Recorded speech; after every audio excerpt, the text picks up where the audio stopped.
நம்மைச் சுற்றி சூழல் விழிப்புணர்வு தகவல்கள்.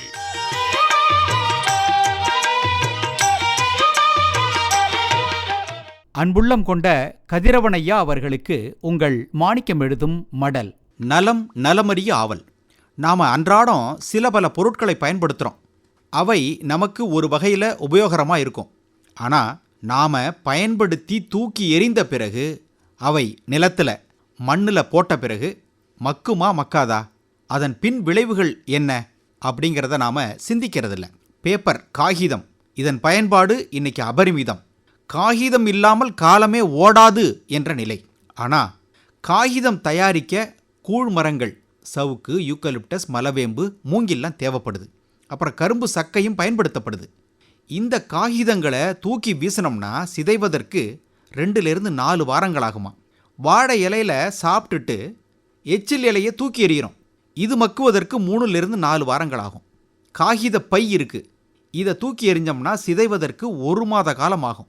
நியூஸ் பேப்பர், செய்தித்தாள் மக்க 1.5 மாதம் ஆகுமா. அட்டைகள் இருக்கு இல்லையோ, இவை மக்குவதற்கு 2 மாதங்கள் ஆகுமா. கதிரவனையா, இப்போது நிறைய பேர் கையில் உரை, காட்டன் க்ளவுஸ் போட்டுக்கிறாங்க. நீங்கள் போட்டுக்கிறீங்களா? இது சிதைவதற்கு 3 மாதம் ஆகுமா. ஆரஞ்சு பழத்தின் தோல் மக்க 6 மாதங்கள் ஆகுமா. ஒட்டு பலகை மக்குவதற்கு அல்லது சிதைவதற்கு 1-3 ஆண்டுகள். கம்பளி சாக்குக்கு 1-5 ஆண்டுகள். பால் அட்டை பெட்டி மக்குவதற்கு 5 ஆண்டுகள். சிகரெட் துண்டு ஊதிட்டு கீழே போடுறாங்களே, அது சிதைவதற்கு 10-12 ஆண்டுகள் ஆகுமா. காலில் போடுற தோல் காலணிகளுக்கு 25-40 ஆண்டுகள். நுரைத்த பிளாஸ்டிக் கோப்பைகள் சிதைவதற்கு 50 வருடம் ஆகுமா. பிளாஸ்டிக் கொள்கலன்கள் 50-80 ஆண்டுகள் எடுத்துக்குமா சிதைவதற்கு. பிளாஸ்டிக் பாட்டில்களுக்கு 450 ஆண்டுகளும், டயப்பர்களுக்கு 550 ஆண்டுகளும், பிளாஸ்டிக் பைகள் சிதைவதற்கு 200-1000 ஆண்டுகளும் ஆகும்னு விஞ்ஞானிகள் சொல்கிறாங்க. இவ்வளவு சிரமப்படுத்துகிற பொருட்களை பயன்படுத்தக்கூடாதுன்னு தான் அரசாங்கம் சட்டம் போட்டிருக்கு. ஆனாலும் நம் ஆட்கள் சமயத்தில் சட்டம் போட்டிருப்பதை மறந்துடுறாங்க. அதனால் இன்னும் அந்த பிளாஸ்டிக் என்பது நம்மளை விடமாட்டேங்குது. நாமளும் அதை கைவிட மறுக்கிறோம். மண்ணில் நுண்ணுயிர்கள் நிறைய இருக்குது.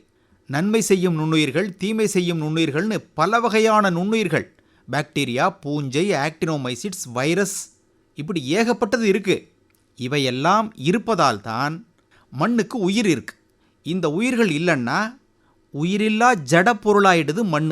இந்த உயிர்கள் பல்கி பெருகணும்னா அந்த உயிர்கள் வளர, வாழ நிறைய இயற்கை உரங்களை போடணும். இந்த இயற்கை உரங்கள் சிதைஞ்சி நுண்ணுயிர்களுக்கு உணவாகி அவை பெருக்கமடைந்து மண்ணில் விழும் எந்த கழிவாக இருந்தாலும் அவற்றை மக்கச் செய்கின்றன. பொருளின் தன்மையை பொறுத்து அது மக்குவதற்குண்டான கால அவகாசம் மாறும். கதிரவனையா, காகிதத்தில் துவங்கி பிளாஸ்டிக் பைகள் வரை இவ்வளவு ஆண்டுகள்னு குறிப்பிட்டதெல்லாம் ஏதோ ஒரு கணக்கு. இவற்றை சிதைப்பதற்கு இந்த நுண்ணுயிர்களின் சக்தியை நாம் வீணாக உபயோகிக்கிறோம். அதற்கு பதிலாக நற்செயல்களுக்கு நுண்ணுயிர்களின் செயல்பாட்டை பயன்படுத்தினோம்னா எப்படி இருக்கும்? ஓர் உதாரணம், ஒரு வாழை மரம் தார் விட்ட பிறகு குலை, தண்டு, பூ போன்றவற்றை எடுத்த பிறகு அந்த மட்டையை சிதைப்பதற்கு நுண்ணுயிர்கள் உபயோகமாக இருக்கும். சிதைந்து அந்த மண்ணிற்கு இயற்கை உரமாகும். இப்படி நமது எனர்ஜி, சக்தி என்பது நற்செயல்களுக்கு பயன்பட்டுதுன்னா எப்படி இருக்கும்? சிந்திக்க வேண்டிய நேரம் இது. இப்படிக்கு மடல் மாணிக்கம்.